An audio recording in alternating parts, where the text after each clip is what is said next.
of the finals of the Zotac EU Cup on BaseTradeTV and spawning in the lower left-hand corner of the map.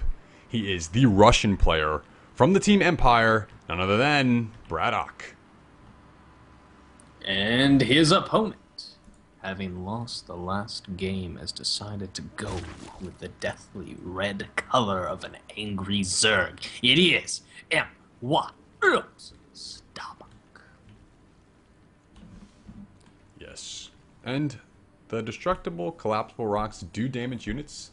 Someone trying to correct me out there. I know I have lost units to that before. So, just FYI. I've never seen it occur, and I've never heard one way or the other. It happens. It does? definitely happens. Alright. I want to just fantastic. like open up a custom game now and prove that it happens. But regardless, we are in this action here. And another standard opener for BratOK, going for Barracks first, not opting for Command Center first. And I don't blame him here, considering how aggressive Starbuck has shown to be in this series. And I'm curious to see if Starbuck's going to try to take a step back here and say, I kind of want to go for my hatchery first and get my economy up. That last build didn't really work out the way I wanted it to. And I mean, he's definitely programmed his opponent to expect this aggression early game, so it gives him, honestly, he could probably get away with taking that third base super early as well, as BratOK's going to be kind of slow and defensive early game based off of Starbuck's aggressiveness in the other two. Yeah, with that no gas, that's really a true possibility here, and Starbuck has scouted it all out. He's seen exactly what the plan is here for BratOK, and it's been a while since I've actually seen a gasless expand here from a Terran player, but he could be potentially dropping down more barracks. You know, I've seen crazier things happen. But the response here, Starbuck has taken his refinery in the main base and is starting to get his gas intake up. Spawning pool has been dropped down in addition to the hatchery, which is about halfway complete. And the command center is going to go down the low ground. So BratOK really opting for a very economic opener here in the early stages of this game. And BratOK's actually going to get the scout off with the SCV here. The drone was trying to hunt it down, but he didn't quite manage it. And he's going to scout everything out here, seeing that the hatchery's been placed, and he's going to get a scout off on that refinery in just a moment.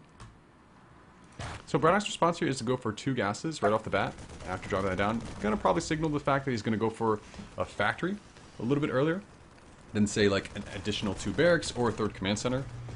But curious to see what his plan is here. He's opted for a relatively mech-oriented style. And, you know, I do know that the Marine tank is a viable option in TvZ right now, as is the Bio combined with Widow Mines. So it's going to be up to BratOK really to say, I got that last game in the bank. I want to continue this momentum and move forward with another victory in this game. But if Starbuck has anything planned, which I'm sure he does, taking his workers off the extractor, going for that link speed, he may be able to do some early pressure here at this command center, which is relatively undefended at this current moment in time. Oh, I actually thought for a moment there BratOK may be going with the 3rd command center before the factory, as he was saving up quite a bit of minerals. But it looks like he's just going to float a couple here as he builds the orbital on the low ground and follows up with the traditional Hellions.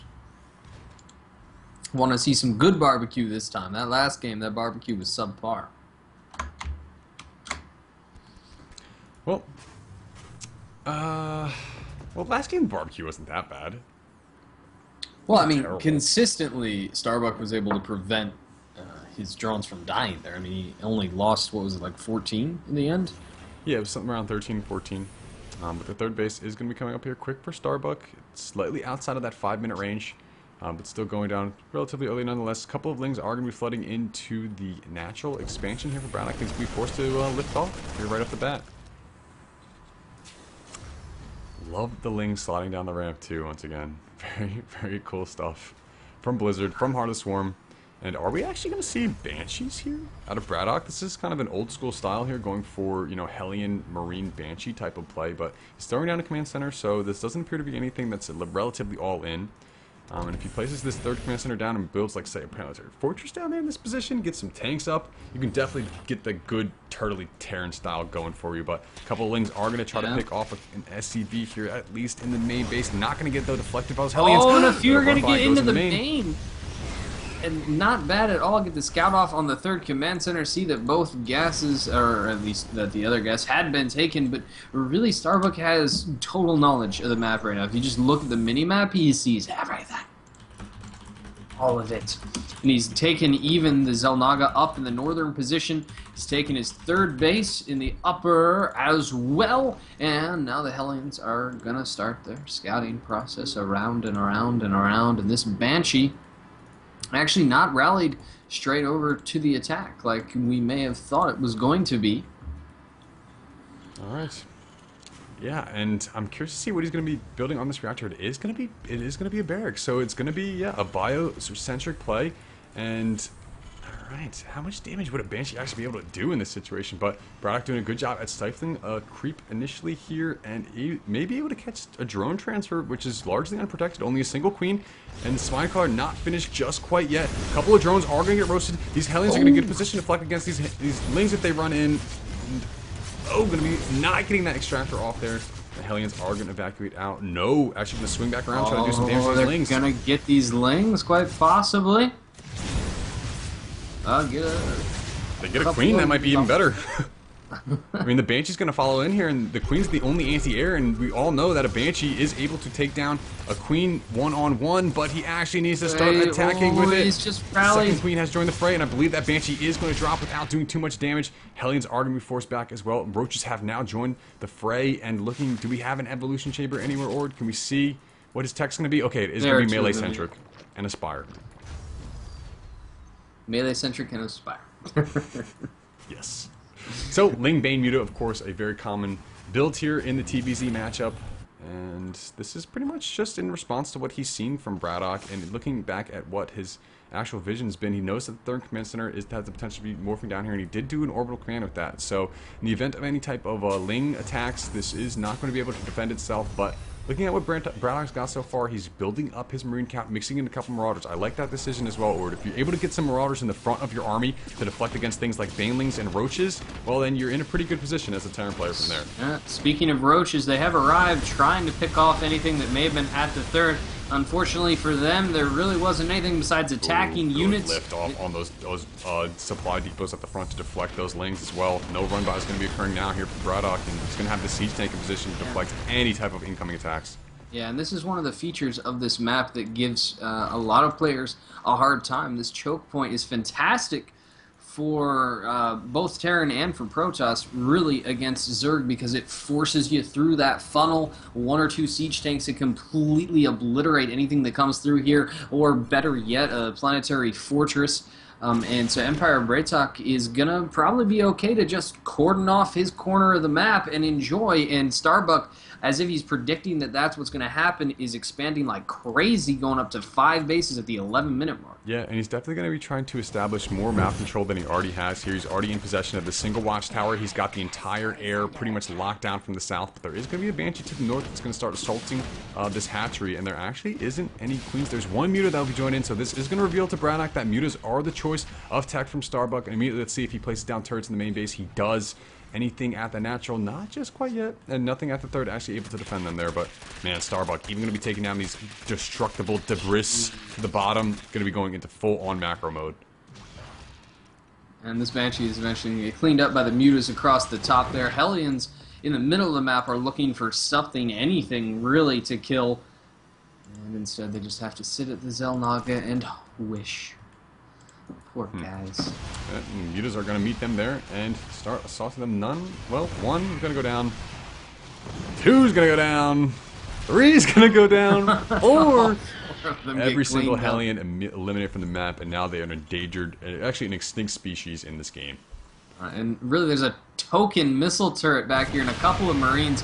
Mutalists actually decide not to engage it. Okay, probably a good choice, as the reinforcing Marine showed up from behind. And the Overlord's even getting pushed away from its OP watching position, but now we got the supply depots with the siege tanks behind them. BratOK's definitely got that lower corner completely onto himself, and Starbuck's actually supply blocked there by losing that Overlord.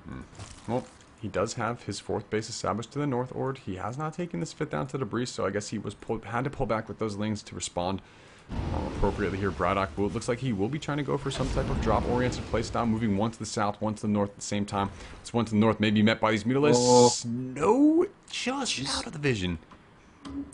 Just barely missing it, but the medevac to the south goes right through an overlord, and so those mutalisks know it's there. Oof. Almost wander over some Marines, but they're going to eventually get back here and probably clean up that attack. There are spine crawlers to the north, so this attack up there may not do that much damage either. And now, taking advantage of the weakness in the center of the map, BratOK starts to clean up some of the creep spread that was there. Starbuck seeming to realize that he was a little bit lackluster in the last game in that regard.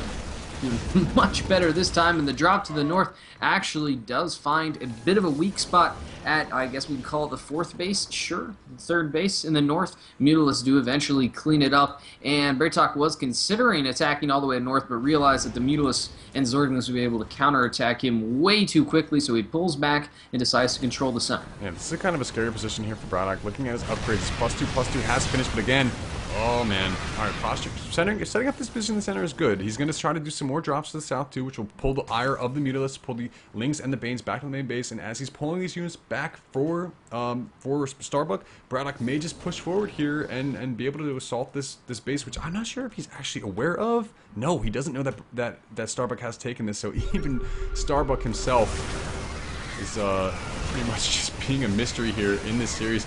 Never heard of this guy before today, but has been showing us some insane games. He's going to be moving to the north after picking up and launching into the main base. And I don't know if this base is going to be staying here for very long, or even Starbuck recognizes the fact that he needs to pull drones and get the heck out.